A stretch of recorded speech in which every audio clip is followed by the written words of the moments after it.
Hello, আসসালামু আলাইকুম। Welcome to explore with Ethan.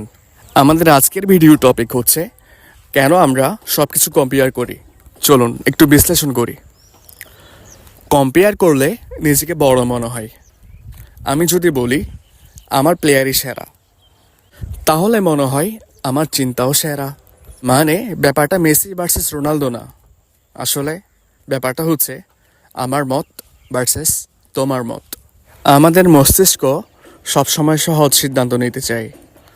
দুটো ভালো জিনিস দেখলে আমাদের মস্তিষ্ক বলে একটা বলো। ভালো খারাপ ভাগ করলে বুঝতে সহজ হয়।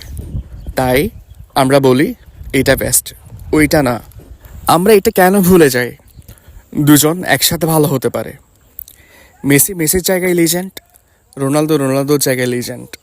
কিন্তু আমাদের মাথা বলে না না, একজনই হবে, একজনকেই হতে হবে। এর আরেকটা কারণ সোশ্যাল মিডিয়া আগুনে ঘি ঢালে।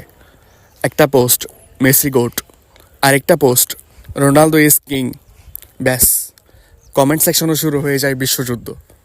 জীবনটা একটা ফুটবল ম্যাচ না যে একজন জিতবে আরেকজন হারবে। সবাই নিজের জায়গায় ভালো হতেই পারে।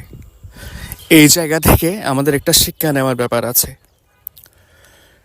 কম্পেয়ার করা কখনো খারাপ না, কিন্তু সব কিছুতে কম্পেয়ার করলে আনন্দ কমে, শান্তি কমে, আর কমেন্টে গালাগালি বাড়ে। এখন কমেন্টে বলো মেসি না রোনালদো, কিন্তু খবরদার মারামারি করা যাবে না।